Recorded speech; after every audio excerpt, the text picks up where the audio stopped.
Today, we're diving into one of the most mysterious figures in all of literature, Jay Gatsby. You see, this is a man who throws the biggest, wildest parties of the entire jazz age, but somehow he's a total ghost to his own guests. He's more of a whisper, a rumor, a legend. But what we're going to find out is that behind that whole myth, there's just a man who's driven by one single, all-consuming dream. So that's the big question, right? Who is this guy? It's the summer of 1922, and out on Long Island, this super wealthy millionaire just appears out of thin air. But where did he come from? How did he make all his money? And what's the deal with these unbelievable parties every single weekend without fail? It's a huge mystery, and we're going to unravel it together, piece by piece. Okay, so to really get Gatsby, you've got to first understand the world he lives in. And lucky for us, we see it all through the eyes of one man, our narrator, Nick Carraway. He's this young guy from the Midwest who just happens to move in next door to Gatsby. And, well, he gets sucked into this absolute whirlwind of crazy wealth and some seriously shady morals. Now, this piece of advice from his dad is the key to Nick's entire character. He tells us right up front that because of this, he tries not to judge people. And that makes him the perfect fly on the wall, you know? He's an outsider looking in, which means we get to see this world without a heavy layer of judgment. He's our reliable, if maybe a little naive, guide. This whole world is literally split in two. You've got West Egg, which is the land of new money. Think flashy, kind of gaudy mansions. It's where our guy Gatsby lives. Then, just across the bay, you've got East Egg. That's old money, all aristocratic, elegant, and home to Nick's cousin Daisy and her ridiculously wealthy husband, Tom Buchanan. And it's not just a body of water separating them, it's a social canyon.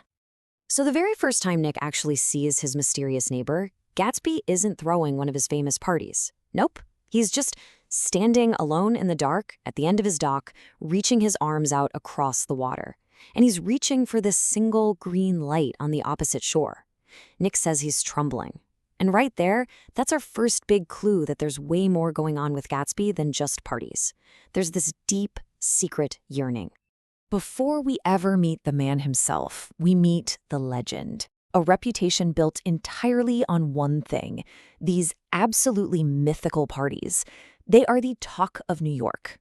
And the crazy part? Almost nobody who goes has ever actually laid eyes on their host. The scale of these things is just mind-blowing. Every single weekend, Gatsby's whole mansion just transforms. We're talking a full orchestra, an army of caterers, bottomless champagne, crates and crates of fresh oranges and lemons. The excess is so incredible that people are just drawn to it, like moths to a flame. And get this, you don't even need an invitation. You just show up. So when nobody knows the real story, what happens? The rumors just take over. His guests are drinking his champagne while spinning these wild stories about him. They say he killed a man, or that he was a German spy, or he's related to royalty. And it doesn't even matter that the stories totally contradict each other. The point is, to them, Gatsby's not even a real person. He's just an idea. But then, Nick actually meets him. And the reality is nothing like the rumors. It's not some scary gangster or spy. It's a man with this unbelievable smile. A smile that makes you feel like he gets you completely. Like he believes in the best version of you. And for just a second, the whole myth just melts away. And you see this incredibly charming and maybe really lonely guy. All right, now we're going to take a sharp turn. Because between the glittering parties of West Egg and the endless excitement of New York City, there's this other place. A place that shows you the real, ugly price of all that wealth and glamour. It's a place of total decay. Yeah, they call it the Valley of Ashes. It's this grim, gray, industrial wasteland where all the city's trash gets dumped. It's this really powerful symbol of all the moral rot that's hiding just beneath the surface of the Roaring Twenties. This is where the forgotten people live, the ones who get chewed up and spit out by the pursuit of wealth that defines guys like Tom Buchanan. And it's right here in this depressing place that the ugly secrets of the super rich really come out. Tom Buchanan, Mr. Old Money himself. He stops here to visit his mistress, Myrtle Wilson. Now, she's married to this poor, worn-out garage owner, and for her, Tom is a ticket to another life, a taste of the glamour she's desperate for. This whole affair comes to a head at this grubby little party in a city apartment. Everyone's drinking, and Myrtle starts taunting Tom by chanting his wife's name, Daisy, Daisy, Daisy. In response, Tom just hauls off and breaks her nose. Just like that. The party's over. And for him, nothing. No consequences at all.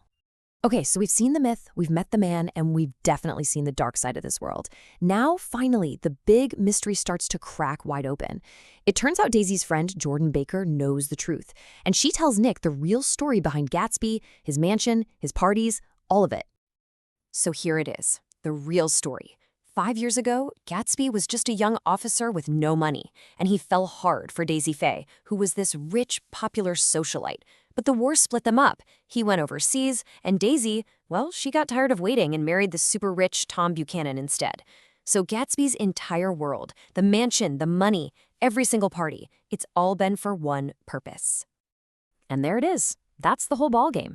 The mansion is positioned perfectly so he can be right across the water from her.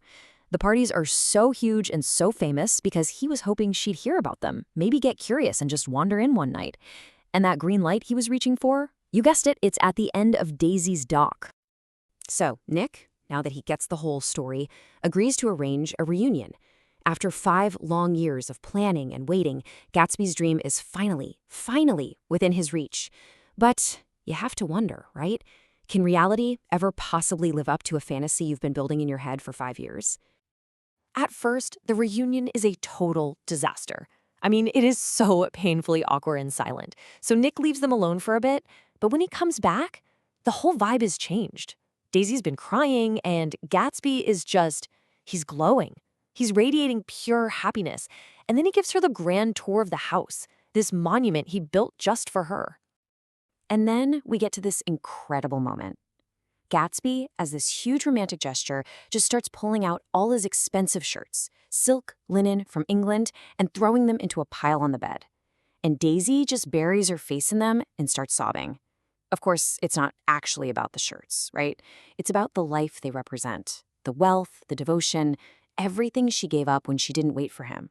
And in that moment, with Daisy finally standing there in his house, that powerful green light that guided him for years, it loses all its magic. It's just a light on a dock now. The symbol of the dream has been replaced by the real thing, and all of its huge, colossal significance is just gone. It's a victory, for sure, but in a way it's also a loss. The quest is over. But here's the thing. For Gatsby, having Daisy in his house isn't enough. Not even close. He needs to erase the last 5 years. He needs her to tell Tom she never loved him. He literally wants to repeat the past. And when Nick tells him, you can't do that, Gatsby's response tells you everything you need to know about him. That powerful, unwavering belief, well, that's the engine driving his entire dream.